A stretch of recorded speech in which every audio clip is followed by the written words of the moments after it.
বন্ধুরা, আমার মিষ্টি ঘুমাচ্ছে, মিঠাইও ঘুমাচ্ছে। ঘুম থেকে উঠে গেছে দেখুন। হ্যালো কথা, হ্যালো, হাই বন্ধুরা। ওই দিকে তাকাও, ওই দিকে ক্যামেরার দিকে তাকাও।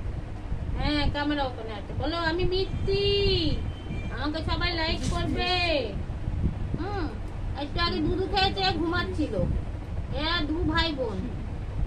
আরেকটা ছিল, একটাকে দিয়ে ডাক্তারে নিয়ে নিয়েছে, আর একে দিইনি আর ওকে দিইনি। এর মার নাম হচ্ছে চিনি, তার মার নাম হচ্ছে মিনি। আর তার মিনির আবার দুটো বাচ্চা আছে, একটা ননটা একটা ফন্টে। তারপরে একটা ঘন্টা ছিল, আর একটা চিনু ছিল। চিনুটা জলে ডুবে মরে গেছে। আমাদের একটা পাতকুয়া ছিল, জানি না কোন সময় পড়ে গেছে, রাত্রিবেলা পড়েছে কি সকালবেলা পড়েছে জানি না। আর তারপরে দেখি খোঁজ